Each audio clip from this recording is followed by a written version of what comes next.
बताएं कि जोजिला टनल का आज ब्रेक थ्रू है। ब्रेक थ्रू साथ में खुल जाएंगे दोनों सिरे। कश्मीर और लद्दाख के बीच में दूरी होगी कम। अब हर मौसम में सफर होगा आसान। जोजिला टनल का आज ब्रेक थ्रू है।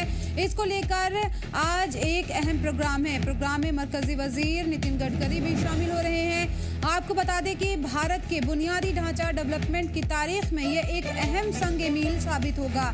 जोजिला टनल दुनिया की सबसे ऊंचाई वाले पर है और वाक़ है और सबसे लंबी सिंगल ट्यूब टू वे सुरंग है। आज इसका लंबे इंतजार के बाद में ब्रेक थ्रू ब्लास्ट होने जा रहा है, जिसका मुल्क को लंबे वक्त से इंतजार था। इस तारीखी कामयाबी के साथ ही कश्मीर और लद्दाख के बीच में हर मौसम में बिना रुकावट सफर आसान हो जाएगा।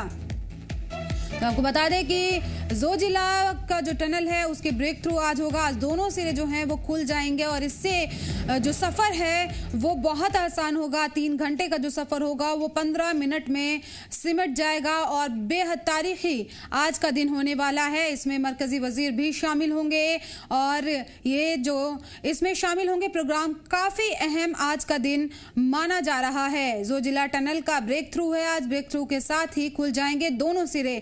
कश्मीर और लद्दाख के बीच की दूरी होगी कम। अब हर मौसम में सफर आसान होगा। जोजिला टनल का आज ब्रेक थ्रू है। इसको लेकर आज एक अहम प्रोग्राम है। प्रोग्राम में मरकजी वजीर नितिन गडकरी भी शामिल हो रहे हैं। आपको बता दें कि भारत के बुनियादी ढांचे डेवलपमेंट की तारीख में ये एक अहम संग मील साबित होगा। जोजिला टनल दुनिया की सबसे ऊंचाई पर वाक़ है और सबसे लंबी सिंगल ट्यूब टू सुरंग है। आज इसका लंबे इंतजार के बाद में ब्रेक थ्रू है और ब्लास्ट होने जा रहा है, जिसका मुल्क को लंबे वक्त से इंतजार था। इस तारीखी कामयाबी के साथ ही कश्मीर और लद्दाख के बीच में हर मौसम में बिना रुकावट सफर आसान हो जाएगा। आपको बता दें कि तारीखी दिन है आज के लिए, क्योंकि आज कश्मीर और लद्दाख के बीच में जो जोजिला टनल है उसका ब्रेक थ्रू है और इस ब्लास्ट के साथ ही कनेक्टिविटी और तरक्की की नई कहानी लिखी जाएगी। जोजिला टनल के लिए आज यहाँ पर ब्रेक थ्रू होगा इसमें और मरकजी वजीर इसमें शामिल होंगे।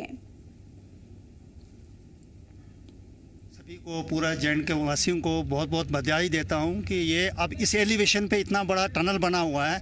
ये दुनिया का सबसे ऊंचा टनल है और एशिया में सबसे बड़ा टनल है। तो ये बहुत बड़ी अचीवमेंट है पूरा देशवासियों के लिए। ये दुनिया में सेकंड हाईएस्ट ऑल्टीट्यूड पर बना है और एशिया में फर्स्ट। यस। कितना इससे जो है सफ़र एक आम इंसान का टूरिस्ट प्रमोशन बिजनेस प्रमोशन के लिए होगा? देखिए, टनल अभी क्या है, स्ट्रेटजिक प्रोजेक्ट है। पहले तो ये डिफेंस के लिए बहुत ही सुविधायक है। ऑल वेदर रूट रहेगा पूरा 12 महीने, मतलब लोग चल फिर सकेंगे। टूरिस्ट के लिए बहुत ही ज़्यादा मतलब इम्पॉर्टेंट है, बिकॉज वो श्रीनगर में स्टक होते हैं, लद्दाख नहीं जा पाते थे। विंटर्स में इतना विंटर स्पोर्ट्स है, तो ये टूरिज़म के लिहाज से, इकनॉमी के लिहाज से बहुत ही बड़ा स्टेप है और लद्दाख और कश्मीर को एक बड़ी ज़बरदस्त कनेक्टिविटी होगा और टूरिज़म का इनफ्लो रहेगा। ये जो आज इसका एक ट्यूब पूरा इनाग्रेट होने जा रहा है, किस तरह की आज एक्टिविटी हो रही है? जो मिनिस्टर साहब आ रहे हैं गडकरी जी को, ये डे लाइट बोलते हैं इसको। एक्चुअली टनल का हेडिंग होता है, जो कि 2 हिस्से में टनल बनाया जाता है, एक हेडिंग और एक बेंचिंग। हेडिंग का मतलब है पहले सपोर्ट उसको प्रॉपरली कर लें ताकि कोई भी पानी या रॉक गिरे नहीं। तो उसको स्ट्रेंथन करने के बाद एक बार वो जो मिल जाते हैं दोनों टनल, फिर लोअर पार्ट करते हैं, तो उसके बाद फिर लाइनिंग करके फिर कमीशन होगा टनल। आज की डेट के बाद सफ़र होगा इस टनल से एक ट्यूब साइड से? नहीं, अभी नहीं हो सकता है अभी, क्योंकि अभी ये अनफिनिश्ड है। अब 50% काम हुआ है, 50% अभी बैलेंस है। सेफ्टी कंसर्न है, काम चलता रहेगा। एंड अनलेस एंड अनटिल ये पूरा लाइन नहीं होगा और इन्वर्ट कंक्रीटिंग नहीं होगी, तब तक ट्रैफिक को अलो नहीं होगा। कितनी उम्मीद करेंगे कि ये जो टनल है ये आने वाले वक्त में जल्दी कंप्लीट हो और लोगों का जो एक ख्वाब है जिसके लिए? देखो, इसका जो माइलस्टोन है 2028 में कमीशन होने वाला है, बट इसमें कुछ हिचेस हैं जो कि वेंटिलेशन सिस्टम और बाकी चीज़ें हैं, तो वो जैसे डिज़ाइन फर्म होता है उसके हिसाब से जल्दी कंप्लीट होगा। बहुत खुश हैं इस समय, बहुत खुश हैं इस समय। कितनी मेहनत लगी इसमें? इसमें सबका साथ रहा है, सबसे मेहनत लगी है और कम से 4.5 साल से मैं टीम वर्क है, 4.5 साल से हम लोग यहाँ काम कर रहे हैं। काफ़ी मेहनत लगी है यहाँ पर। तो आज इसका जो ब्लास्टिंग हो रहा है तो कितना हम देख सकते हैं कि एक साइड तकरीबन इसका पूरा होने वाला है। अब 1-1.5 साल उम्मीद है कि उसके बाद पूरा होगा। हाँ, हो जाएगा। और मज़ीद जानकारी के लिए हमारे नुमाइंदा सबा अंसारी और फिरोज़ खान हमारे साथ जुड़ गए हैं। सबा, आपसे जानना चाहेंगे, आज ब्रेक थ्रू है जोजिला टनल का, कितना अहम है ये दिन आज का?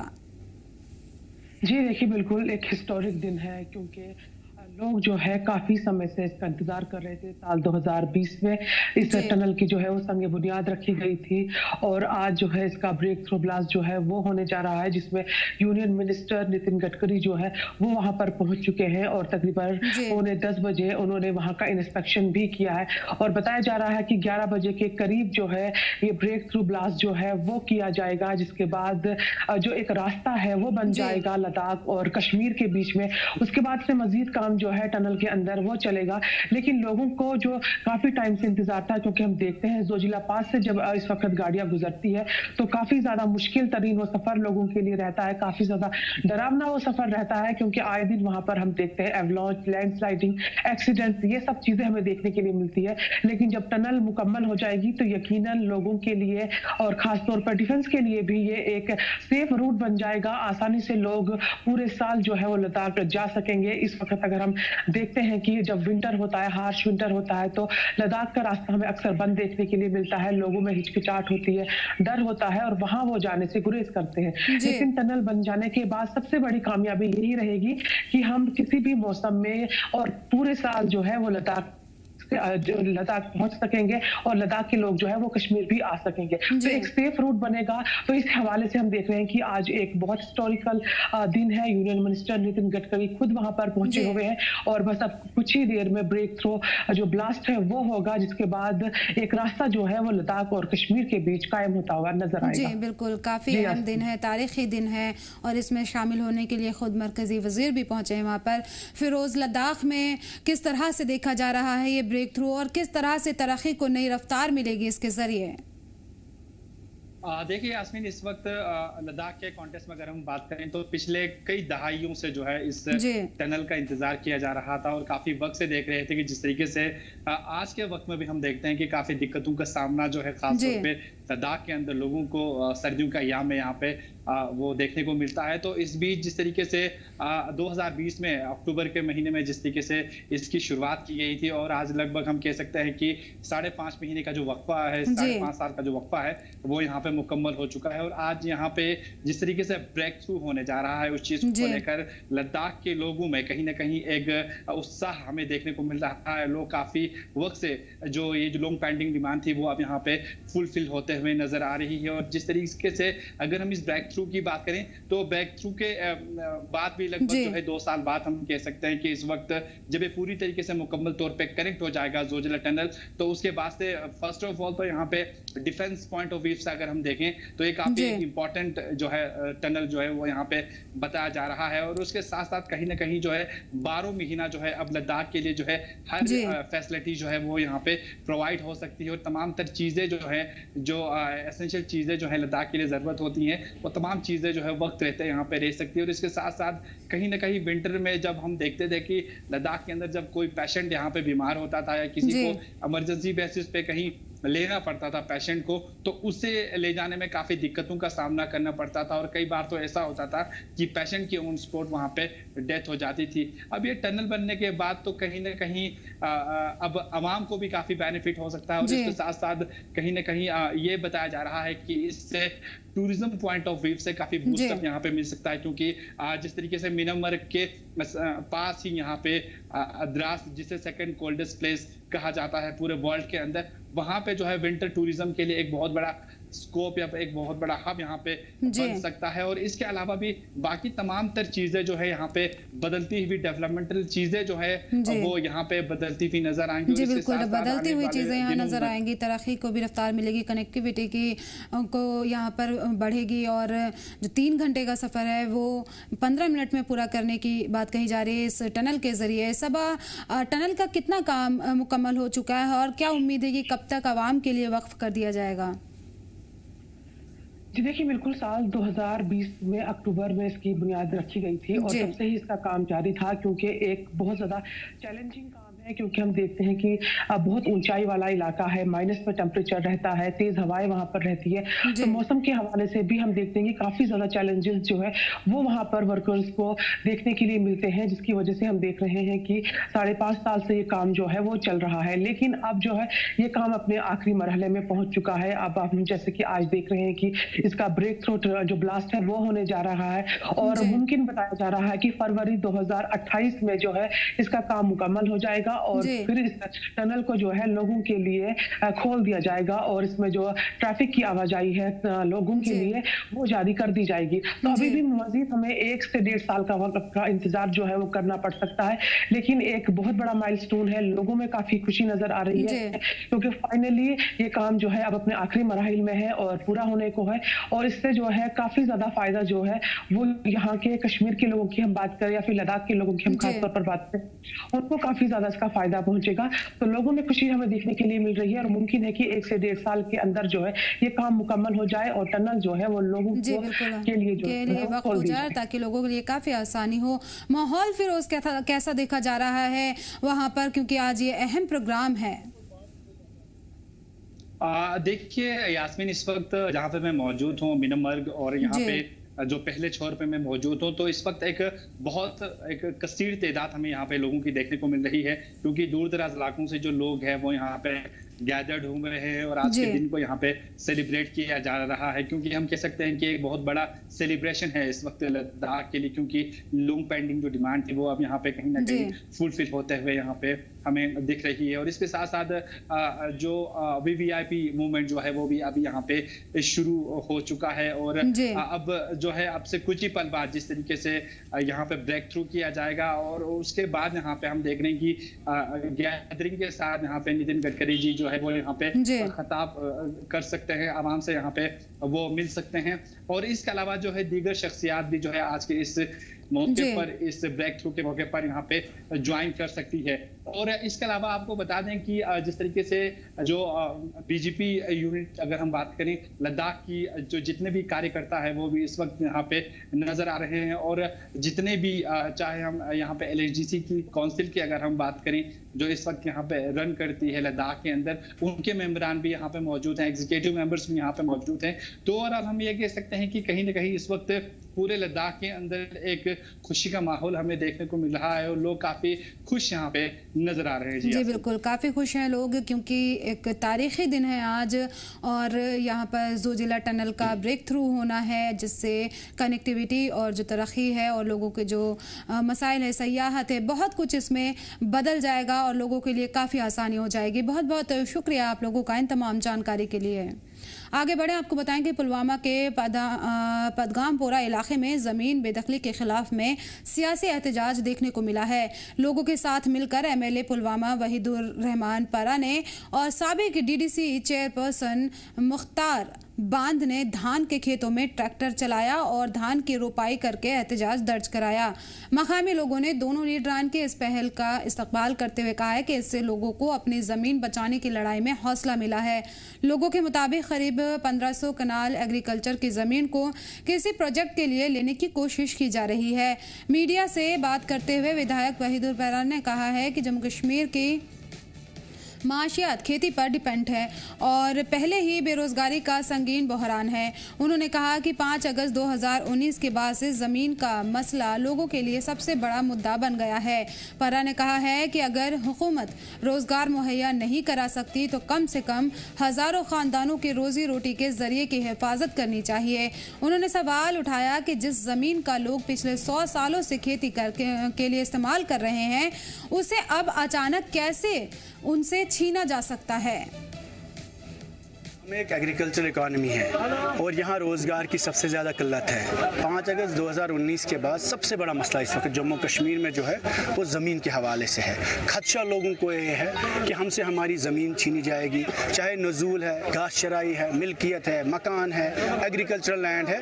कहीं ना कहीं हमें ये लगता है कि लोगों से उनके हुकूक छीने जा रहे हैं। आप मुझे ये बताइए, अगर सरकार हमें रोज़गार नहीं दे सकती, हमारे बच्चों के लिए नौकरी नहीं दे सकती, ये एक लैंडलॉक जगह है, यहाँ पर हमारे बुजुर्ग, हमारे माँ बाप 100 साल से यहाँ ज़मींदारी करते आ रहे हैं। अचानक आज 100 साल के बाद उन्हें बताया जाता है नहीं, ये ज़मीन आपकी नहीं है, ये सरकारी लैंड है, हम आपको इस्तेमाल नहीं करते हैंगे, ये एग्रीकल्चर लैंड है, इस पर कंस्ट्रक्शन करना क्या ज़रूरी है? जब एनवायरमेंटल क्राइसिस है पूरे जम्मू कश्मीर में, पानी नहीं है, ग्लोबल वार्मिंग हो रही है, हर जगह नशा मुक्त भारत की बात हो रही है, जब नौजवान को रोज़गार नहीं है, वसाइल नहीं है, हमसे हमारी ज़मीन छीनी जाएंगे, घर छीने जाएंगे। और यहाँ पर लोगों का इस ज़मीन के साथ रोजी रोटी का मसला वाबस्ता है। एक तो ये, दूसरी बात ये है कि लैंड एक्योर अगर होनी चाहिए तो किस तरीके से होनी चाहिए? क्या ये इनको एग्रीकल्चर लैंड ही एक्योर करनी है? एक तो ये होना चाहिए कि एग्रीकल्चर लैंड के, जहाँ पर हम एग्रीकल्चर लैंड के तहफ़्फ़ुज़ के लिए हम बार बार बात कर रहे हैं, ये सरकार का भी एजेंडा है। और दूसरी बात ये, कॉन्स्टिट्यूशन ऑफ इंडिया में लिखा है कि जो चीज़ 35 साल, 30 साल या 70 साल से लोगों के पास हो, वो उसको आप एक दिन में आप कैसे एक्योर करोगे और किस चीज़ के लिए? लोगों को पता होना चाहिए। जहाँ मैं समझता हूँ, मैं बार बार कहता हूँ कि जम्मू कश्मीर एक स्ट्रेटजिक स्टेट है, जहाँ पर यहाँ पर अगर आपको कोई स्ट्रेटजिक नेसेसिटी है, लेकिन आपको ये ख्याल भी रखना चाहिए कि मेरा नौजवान भी स्ट्रेटजिक है। सो हमें उनके जो भी इसके साथ, चाहे वो रोज़गार का मसला वाबस्ता हो, रोजी रोटी का मसला वाबस्ता हो, पहले हमें उन चीज़ों की मुतबादिल ढूंढनी चाहिए। कारगिल में आज कारगिल डेमोक्रेटिक अलायंस की तरफ से TFC कारगिल में एक खास प्रेस कॉन्फ्रेंस की गई। प्रेस कॉन्फ्रेंस में KDA के मुआविन सदर असगर अली करबलाई, सज्जाद कारगिली, लद्दाख के सांसद और दीगर स्टेक होल्डर्स मौजूद रहे। इस दौरान लीडरान ने 22 मई 2026 को दिल्ली में हुई सब कमेटी की बैठक का जिक्र किया, जिसमें KDA और ले एपेक्स बॉडी के नुमाइंदों ने लद्दाख से जुड़े अहम मुद्दों पर मरकजी सरकार के साथ में चर्चा की थी।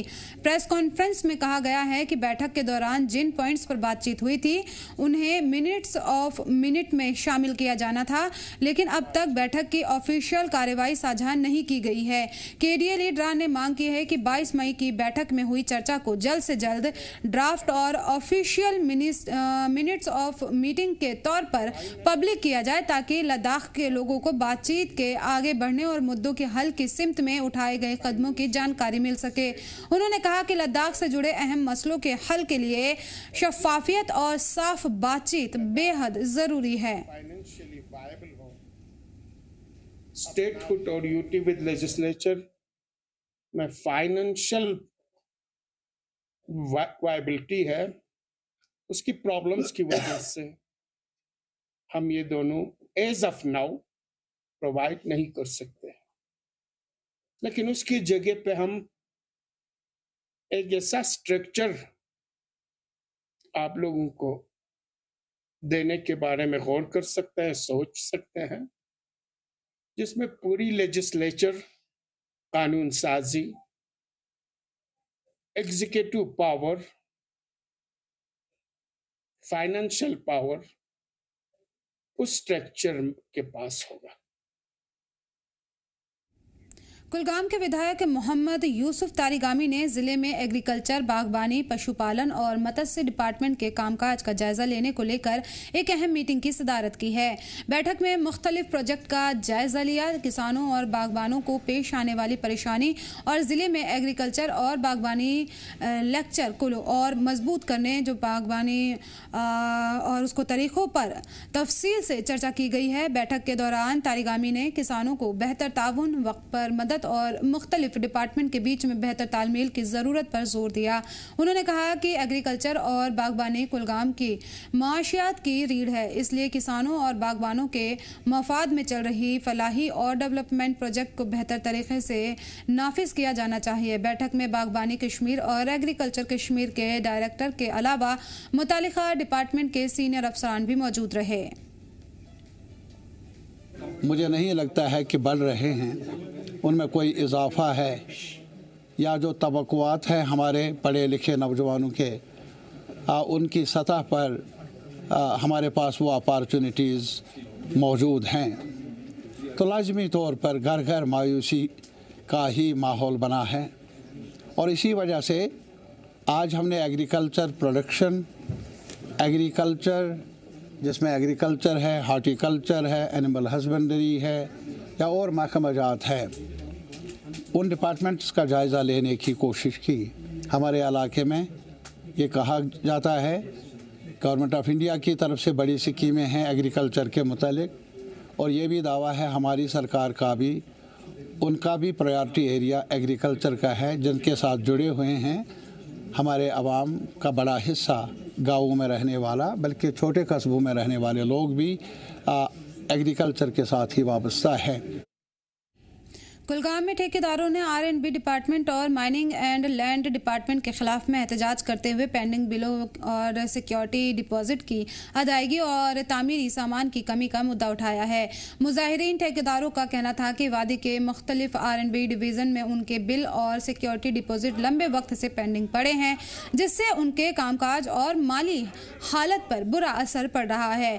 कॉन्ट्रैक्टर्स एसोसिएशन कुलगाम के सदर बसीर अहमद ने मांग की है कि रेत और RBM, JSB और बोल्डर और पत्थरों जैसी तामीरी सामान की फराहमी को यकीनी बनाया जाए और पेंडिंग बिल जल्द जारी किए जाएं। उन्होंने कहा कि अगर वक्त पर सामान और पेमेंट मिल जाए तो डेवलपमेंट वर्क में रुकावट नहीं आएगी। वहीं इस दीगर ठेकेदार ताहिर अहमद ने चेतावनी दी है कि अगर आने वाले दिनों में उनकी मांगों पर गौर नहीं किया गया तो आंदोलन को और तेज़ किया जाएगा। 1.5 हफ्ते से आ रहे हैं, तो मैंने इनको आश्वासन दिया हुआ है, आई हैव प्रॉमिस्ड देम कि जितने इस हफ्ते के वीकेंड के आखिर तक हमारे साथ और 2-3 लीज या और 2-3 जो ब्लॉक्स हैं हमारे, उनको हम ऑपरेट करने जा रहे हैं। जो ही ये ऑपरेट होंगे तो फर्स्ट कम फर्स्ट सर्विस नहीं मानेंगे। वहाँ पे हम कहेंगे कि डिस्ट्रिक्ट में जितने हमारे कॉन्ट्रैक्टर्स बैठे हैं, जो भी अपने एक्सीडेंट नेचर, वैसे भी मैं तो कोलेटरली ये देखता हूँ, जहाँ पर भी मुझे लगे मैं इंस्टेंट रेमेडी करता हूँ, एनेक्डोट अपनी तरफ से जितना मेरे अपने कैपेसिटी में होता है वो सारा मैं उनके लिए, उसके लिए सारे जितने भी गवर्नमेंट का कंस्ट्रक्शन वर्क्स यहाँ पे हो रहे हैं वो तो दैट्स वी कैन से एक अच्छा एग्जाम्पल है आपके सामने, वो आप चेक कर सकते हैं। वो मटेरियल आता कहाँ से, वो तो हम ही प्रोवाइड करते हैं ना उन्हें।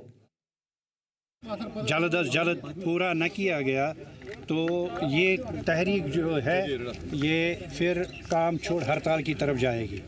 हम 10-15 दिनों तक का अल्टीमेटम जो है अपने इस महकमे को दे रहे हैं कि हमारी जो मांगे हैं, जो जायज़ मुतालबात हम कर रहे हैं। 3 महीने से हम बैठे हुए हैं, हमारा कोई काम नहीं हो रहा है, चाहे मीटर की बात हो, चाहे डिपॉजिट की बात हो।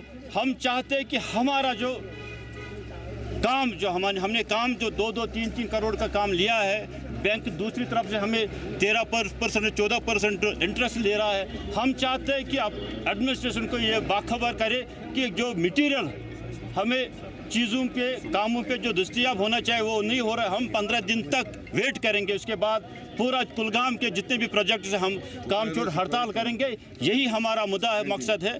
लेकिन जो मेन इस वक्त जिस पर हम यहाँ पे जमा हुए हैं, मेन मुद्दा मकसद यही है कि हमारा जो कंस्ट्रक्शन मटेरियल है, जिसमें सैंड है, RBM है, JSB है, बोल्डर्स है, उनको अवेलेबल किया जाए। दूसरा जो हमारा अपना अमाउंट पड़ा हुआ है डिपॉजिट, उसको रिलीज़ किया जाए ताकि हम आगे के लिए जो डेवलपमेंटल वर्क्स हैं वो जारी व सारी रख सकें।